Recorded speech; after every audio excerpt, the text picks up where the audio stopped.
Well, hello, fourth grade. Welcome to your first Wordly Wise lesson via Miss Moody's couch. Who would have ever thought we would be learning via YouTube so I can communicate and teach with you guys? But hey, at least we have this. This is our new normal for now. So let's get excited. I'm going to kind of explain what we're going to do. So just like we would be in class when I project our words on the board and I would write notes and you guys would get your new colored pen and we add in our notes. That's what's going to happen right now. Okay, I'm going to talk with you. I'm going to move. So there's going to be some movement. I am going to move my phone so you can see my notes and you can see the paper. I want you to pause right now if you have not printed the new Wordly Wise words, or if you do not have a piece of paper to take notes on, or if you don't have the definitions written down somewhere, do that first, okay? So let's get a piece of paper, start to write down the definitions. You don't have to write the example sentences right now, but get those definitions written down, okay? And you can pause right here. If not, and you're ready to rock and roll, here we go. Our first word is appall. So just like we would in class, I still want you to be saying the words out loud so we get used to them and you understand how to say them, right? Because it's important, because if we say the word wrong, no one's going to know what we're talking about. So our first word is appall, okay? So say appall. Love it. Okay. So when someone is appalled, it's an action word. So it's to cause horror, shock, or dismay. And the example sentence was, the inspectors were appalled by the conditions in the prison factories. There's another form of the word, so make sure you write these down. You know how important it is that we have multiple definitions. Appalling, it's adding one of our endings. Causing shock and horror, right? Jesse felt dejected. Oh, excuse me, I read the wrong one already. Oh my gosh, I'm nervous. Guys, bear with me. The television report exposed the appalling treatment of the farm workers. And so in my notes, as you'll see in a second, is just some similar words I put in to help me memorize what this word means. So I'm going to move you. Here's my couch. Okay. So astounded. Oh, make sure you can see it. I put astounded and frightened. I thought those were two words that really helped me because we learned astounded. That means it's just a shock, right? Shock. We're appalled. Right now, it's appalling that this virus is infecting so many people in our world. That relates to our life right now. Everybody's appalled at how this is going. This is traumatizing our world. The next word is dejected. Okay, dejected. I haven't heard that word in a really long time, so make sure you say it out loud. This is a descriptive word, right? It's an adjective, so we use it to describe something, someone, any noun, person, place, or thing, right? So dejected means discouraged, low in spirits. So I wrote down the note down, that someone might be down. They're discouraged. Right now, we might be discouraged and dejected in our world because there's not much we can do to help the people that are suffering. So we're all feeling dejected in a way. So if you want, write down the word down in the corner. I'll show you. I wrote down next to it. Very good. And I'll put a picture of my notes up if you guys need it. No big deal. Next word is depend. I want you to say depend. And the first definition is to rely on for support. I put a big star, like you know I do when I write a sentence, and I said, right now, you are depending on your parents, your families, your grandmas and grandpas, whoever it is, to take care of you. We're depending on our world. We're depending on our world leaders right now to make sure we all stay safe. And one of the first example sentences was, many blind persons depend on guide dogs. So they depend on someone. They need someone or something in order to do something. They need support. The second definition is to be based on, which is completely different from being support. But when something is based on something, it kind of could be like a decision, based on how you guys act in school and how you study at home and how you do your e-learning. That's your grade depends on that, right? So it depends on how well you do and how much effort you put in, okay?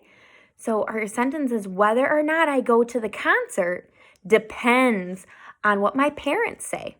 So in order for me to do something, it depends on how I act a certain way. And another form of the word, I love it. I've heard you guys say this word before. Dependable.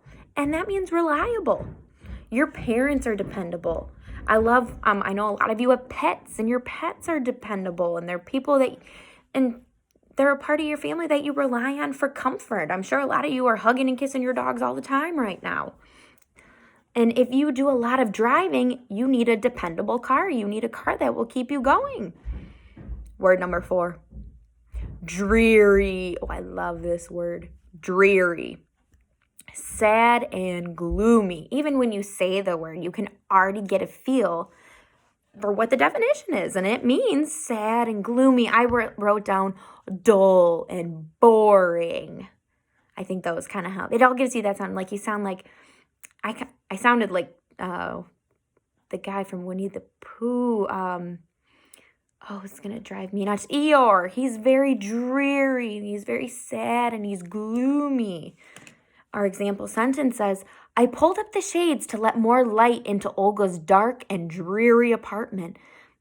So they tried to make that dreary apartment more light. But just think of like Eeyore. Think of gloomy and sad and dreary. Next word is fanatic. Oh, I love this word. I love it. Okay. So when someone is a fanatic, they just love something so much. And you guys know me very well. You know me. You've gotten to know me. You probably miss me. I am a fanatic about books. You guys know I love to read, and I love getting a new book and filling up my library with books for you guys. I am a fanatic about books. But the definition of a fanatic is a person whose enthusiasm for a belief is extreme. And I believe that reading is important. So when you see the word fanatic, you think of me. I'm a fanatic for reading. Uncle Roger ran the restaurant for years, and he was a fanatic about cleanliness in the kitchen. So it's something he believed in. He believed in keeping the house clean and keeping everything organized. I love it. A fun form of the word is fanatical. That's amazing. I've never used it that way, but I just love it. And that's carrying an interest or enthusiasm to extreme. So you really, really, really believe in it. And the example sentence is, Mr. Grandrid was a fanatical believer in the importance of facts. I love it. I wonder what you're a fanatic about. If you want to message me or you want to put it in the comments, please tell me what you're a fanatic about. I'm very interested. Impact. Ooh, next word, impact. Love this word because I know right now with you guys staying home and being with your families and sheltering in place, you're making a huge impact on the world because we're not infecting anybody, right? We're able to learn from home. So we are making a huge impact on the world, and I love it, okay? So the first definition is the striking of one object by another. Okay, so I gave you the second definition first in my example. But when you think about it, you take a baseball bat and you're ready and you hit that baseball. It's that contact between the bat and the baseball. It just goes flying, right? So the striking of one object by another, the impact, the actual movement, right? So the impact of the ball bruised the catcher's arm. So it hit him so hard that he got a bruise. Ow, that actually hurt. 2, a forceful impression. So that was what I was talking about before. So just like we talked about the importance and the impact of you staying home and staying healthy right now is making on our world. But we know a ton of people from history that have made an impact in our world, especially Martin Luther King. So here's an example about him. Martin Luther King Jr.'s I Have a Dream speech had a great impact on millions of Americans. I love that. But we can all make an impact in our world, and just being amazing, because you're amazing, you can do that, right? Okay, so make sure you flip to the next page. We have invade. Ooh, I like this word. Invade. So that, for the first definition, is to enter by force in order to take over. I wonder if some of you have some siblings that like to come into your room when you don't want them to, when they invade your privacy. I'm sure that's really hard right now, right? The sentence is, the German army invaded Russia in June 1941. So we can think of it, the invade, as in war. That's something that's a tactic they use, but it also can happen in your own home. I'm waiting for one of my siblings to walk in on my lesson and invade our lesson. I'll have to yell at him if it happens. Definition number 2, to intrude. Oh, I like that word. Intrude. To enter in great numbers. Okay.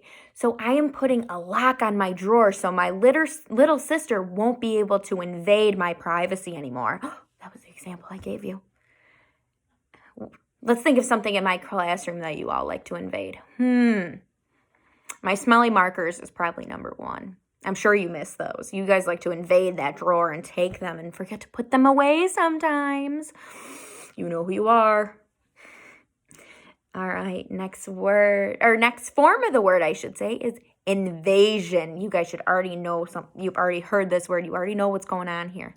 The act of invading. So it's a noun. It's the actual thing happening is an invasion. The gypsy moth invasion caused the destruction of many Cape Cod pine trees. Think of a time in our world where there's been an invasion of some kind, and maybe you can message me and let me know. I would love that. This next word really surprised me being in this chapter. It's isolate. I want you to say isolate. And this word really hit home this time because that's something we're doing right now. Us staying home is us isolating ourselves from the germs outside. And I think that's so cool that it's a part of our next chapter to kind of teach us more about what's going on. And it's the action of cutting off from others. Like what we're doing right now while we're learning at home. We can't come to school right now because there's germs that we need to isolate ourselves from. As soon as my brother broke out in spots, the doctor isolated him for a week. I mean, come on. Isolation is another form of the word. The condition of being isolated. So when it's the noun, it's the thing that's happening right now. The cottage's isolation makes it appealing to someone seeking a quiet vacation. I would die for an isolation of a vacation right now. If you could go anywhere on vacation, anywhere in an isolation where there's no people around you to get you sick, where would you go? You better let me know, okay? And then there's the descriptive form of the word, isolated. Cut off from others. The lighthouse keeper actually enjoyed her isolated life. So it's describing someone who's isolated. Very cool. Kind of like us. I'm sure you could come up with a sentence using that word describing our experience right now. Occupy. Ooh, I like this one. Say occupy. And the definition is to live in, to take up. Right now, you are occupying space in your house so you can learn. Hopefully, you're at the kitchen table. Hopefully, you're not in your bed learning. Get up out of bed. It's okay if you have your PJs on, but I want to make sure you're out of bed if you're learning. My Aunt Bianca's family occupied the apartment next to us when I was little. So they took up space they lived in. The second definition, to take over by force. Protesting students occupied the school president's office. Ooh, so they walked in, they barged in, they occupied his space. They could only focus on him right now. Very cool. I love this next word because it reminds me of myself. Occupation. It's a noun. Occupation is a person's job or profession. What's my occupation? Teaching you. I'm so lucky.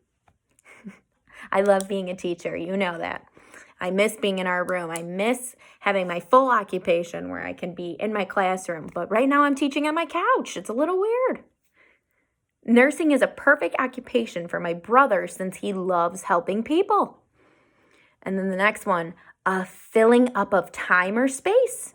The sign in the elevator said that occupation by more than 12 people was against the law. So next time you're in an elevator, when all this is over, don't leave your house just yet. I want you to look for the word occupation, okay? And see how many people can be in that elevator. Just check, okay? Next word is reveal. Ooh, it reminds me of a magician. You guys know how much I love magicians. And when you reveal something, it's to make known. If you reveal the wish you made, it might not come true. So don't reveal your wishes right now. Just think about it in your head, okay? And to bring into view, to show. What does the magician reveal when he pulls his hat? What's sitting in his hand if he pulls his hat off and he reveals it? You let me know. Let me know, okay?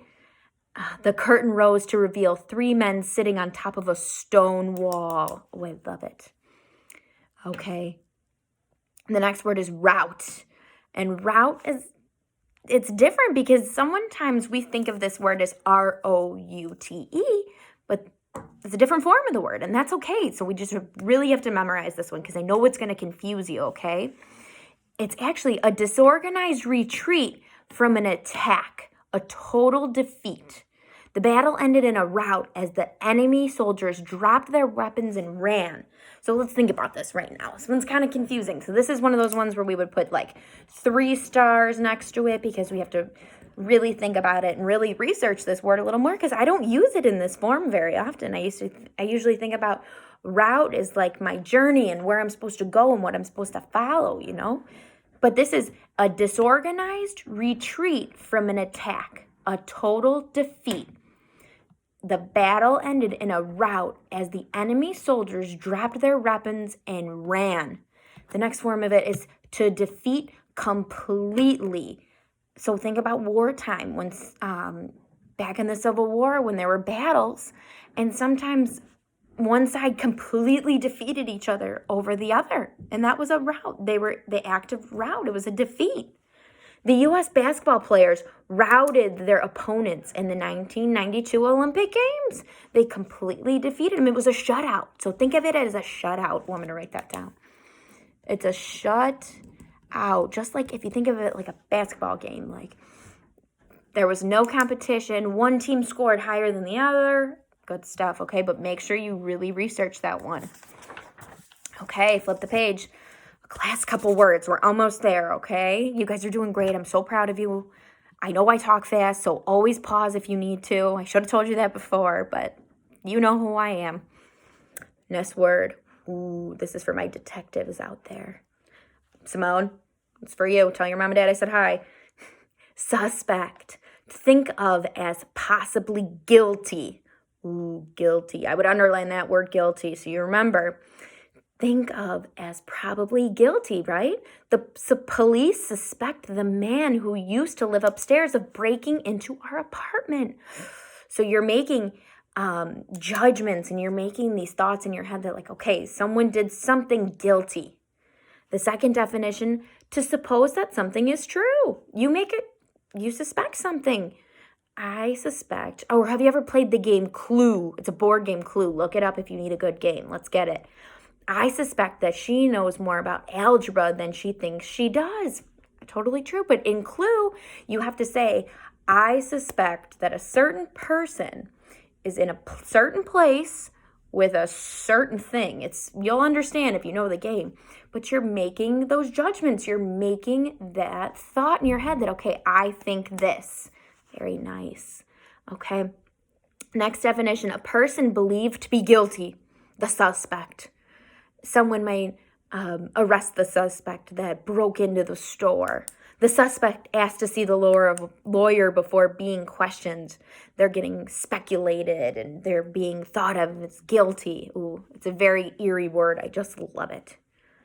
Next word is temporary. Okay, I like this word because it reminds me that right now, this situation we're in, where I have to teach you via YouTube, is temporary. This is not going to be forever. One day I will be back teaching you in our amazing classroom, and I cannot wait. So temporary is lasting or made to last for a short time. The town hall provided a temporary place for people to stay. So this is our temporary situation, me teaching over YouTube. Crazy. Next word is terror. Ooh, very scary, very eerie again. We got a lot of eerie words in here. And that means great fear. What's the ride at Disney World? Oh, the Tower of Terror. It's very scary. Just from the name, you can tell that, ooh, I'm going to be scared when I go on it. Thunder and lightning always fill my grandmother with terror, horror, panic. Not good feelings, right? There's another form of the word. There's a verb. There's an action. To terrify. Ooh, to fill with great terror and fear. I hope you are not terrifying anyone. There's a certain time of year that people like to do that. You know Miss Moody doesn't like that holiday. Let me know what it is, okay? And if you've ever terrified someone before, maybe tell me in the comments what you did. I might scold you a little bit because I don't like scaring people. The reports of the crime in the neighborhood terrified the residents. Absolutely. And our last word is tragic. Oh, tragic. It's such a dramatic word. I just love it. Causing great sadness, terrible or dreadful. Oh, this situation right now is our situation to have to stay home is some kind of tragic. This is sad. We don't want to be here in this situation. We want to be back in the classroom. I'm sure you miss me. It's just tragic that you don't get to see me every day, right? All right. The entire nation grieved over the tragic death of Martin Luther King Jr. Absolutely. There's another form of this where you've already heard it before. Tragedy. An event that causes great pain, suffering, or loss of life. This is a tragedy. When someone passes away, it's a tragedy. It's very sad. The closing of the shipyard would be a tragedy for Charlestown. Like, think if the school was closed forever, it would be a total tragedy. It's not going to happen, but it would be a tragedy. A play that ends sadly as the hero or heroine loses at the end of a great struggle. This is where the word dramatic came back in. A tragedy. What play have you seen? What movies have you seen that ends in a tragedy? I can think of one right now because I watched it the other day. I was watching The Lion King, and it's such a tragedy when Simba's dad dies, right? Madison, shout out to you. I know you love The Lion King. Made me think of you. But it was a tragedy to lose somebody, right? And Shakespeare wrote some of the world's greatest tragedies. So these plays were considered, and they were called tragedies. All right, everybody. This has been a little long, so I know it's been a lot. But like I said before, you can rewatch these now. You can come back to it. If you miss me so much because of this tragic time, you can't see me, you watch this video, okay? I'm here for all of you. You guys are doing a great job so far. Keep working hard. See you soon.